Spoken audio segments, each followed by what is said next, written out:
उत्पादन फलन की अवधारणा। उत्पादन फलन की अवधारणा। उत्पादन फलन होता क्या है? उत्पादन फलन एक वस्तु के भौतिक आगतों और भौतिक आगतों और भौतिक उत्पाद के बीच पाया जाने वाला फलनात्मक संबंध उत्पादन फलन कहलाता है। भौतिक आगतों और भौतिक उत्पाद के बीच पाया जाने वाला फलनात्मक संबंध उत्पादन फलन कहलाता है। भौतिक आगतों और भौतिक उत्पाद के बीच पाया जाने वाला फलनात्मक संबंध उत्पादन फलन कहलाता है। भौतिक आगत क्या आता है? जो आगत के अंदर आ जाता है पूंजी की इकाइयाँ हो गई, श्रम हो गया, कच्चा माल हो गया, ये भौतिक आगत होते हैं। इन सब से मिल करके किसी वस्तु का क्या होता है? निर्माण होता है। तो भौतिक आगतों और भौतिक उत्पाद के बीच पाया जाने वाला फलनात्मक संबंध उत्पादन फलन कहलाता है। अभी जो वस्तु के उत्पादन करने में जो भौतिक आगत लगते हैं वो भौतिक आगत दो प्रकार के होते हैं।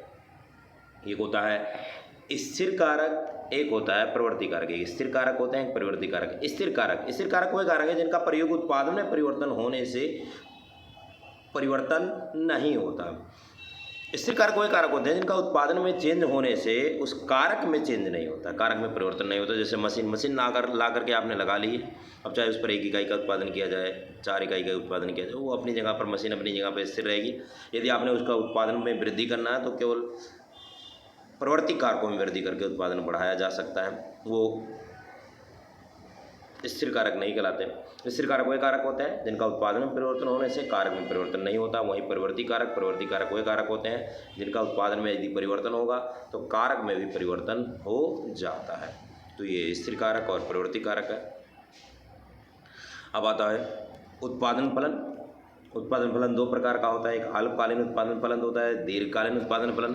अल्पकालीन उत्पादन फलन के अंदर कुछ कारक स्थिर और कुछ कारक परिवर्तनशील होते हैं, जिनमें उत्पादन में परिवर्तन करके, उत्पादन में यदि हमने परिवर्तन करना है तो केवल कच्चे माल यानी प्रवृत्ति कारकों में वृद्धि करके उत्पादन को बढ़ाया जा सकता है, और स्थिर कारक अपनी जगह पर स्थिर रहेंगे। और वहीं पर दीर्घकालीन उत्पादन फलन के अंदर इसमें कोई भी कारक स्थिर नहीं रहता, दोनों कारकों में वृद्धि करके उत्पादन को बढ़ाया जा सकता है। इसके बाद आता है भाई प्रवृत्ति कारक के कुल उत्पाद, सीमांत उत्पाद और औसत उत्पाद। प्रवृत्ति कारक के कुल उत्पाद टीपी, सीमांत उत्पाद यानी एमपी, औसत उत्पाद यानी एपी। औसत उत्पाद यानी एपी। प्रवृत्ति कारक के कुल उत्पाद, सीमांत उत्पाद और औसत उत्पाद।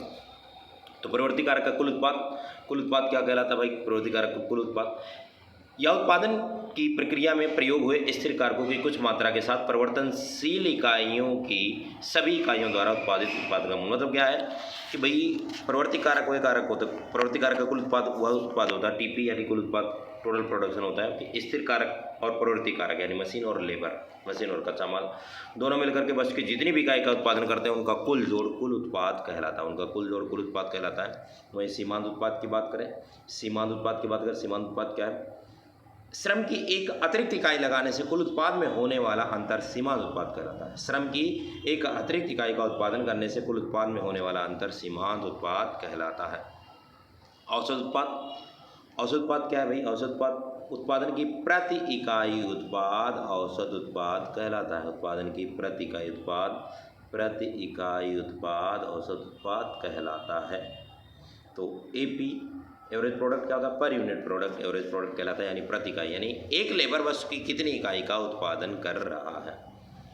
अगले हेडिंग है क्या एमपी कभी ऋणात्मक हो सकता है? क्या सीमांत उत्पाद कभी ऋणात्मक हो सकता है? तो इसका रिप्लाई है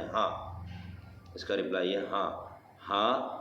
प्रवृत्ति कारक का सीमांत उत्पाद ऋणात्मक हो सकता है। प्रवृत्ति कारक का सीमांत उत्पाद ऋणात्मक हो सकता है, विशेषकर उन अवस्थाओं में जब अत्यधिक रोजगार हो या फिर अदृश्य बेरोजगारी। जब अत्यधिक रोजगार या अदृश्य बेरोजगारी होने की स्थिति में प्रवृत्ति कारक का सीमांत उत्पाद ऋणात्मक हो जाता है। क्या एमपी कभी ऋणात्मक हो सकता है? तो इसका रिप्लाई हाँ, प्रवृत्ति कारक का सीमांत उत्पाद ऋणात्मक हो सकता है जब अर्थव्यवस्था में अत्यधिक रोजगार हो या फिर अदृश्य बेरोजगारी। अगले एक कारक के प्रतिफल प्रवृत्ति अनुपात का नियम। प्रवृत्ति अनुपात का नियम क्या कहलाता है? प्रवृत्ति अनुपात का नियम क्या कहता है? प्रवृत्ति अनुपात का नियम बतलाता है कि भाई स्थिर कारक के साथ प्रवृत्ति कारक इकाइयों को जैसे जैसे प्रयोग में लाया जाता है, उत्पादन की प्रारंभिक अवस्था में एमपी क्या होता है? बढ़ता है। उसके बाद प्रवृत्ति कारक का सीमांत उत्पाद घटना शुरू हो जाता है। उसके बाद प्रवृत्ति कारक का सीमांत उत्पाद घटना शुरू हो जाता है।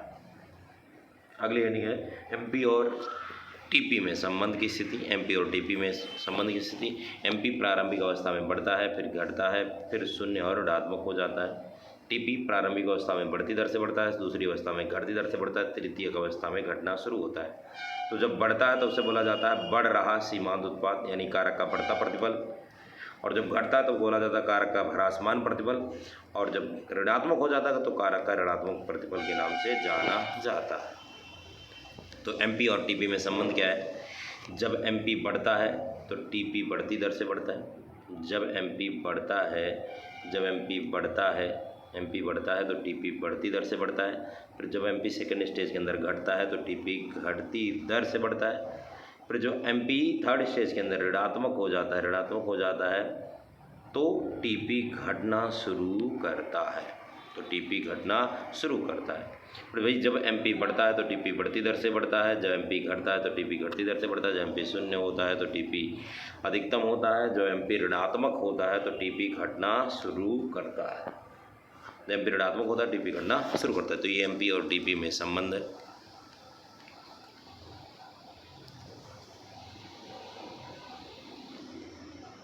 जब एमपी बढ़ता है तो टीपी बढ़ती दर से बढ़ता है। जब एमपी घटता है तो टीपी घटती दर से बढ़ता है। जब एमपी शून्य होता है तो टीपी अधिकतम होता है। और जब एमपी ऋणात्मक होता है तो टीपी घटना शुरू करता है। आगे एमपी और एपी में संबंध। एमपी और एपी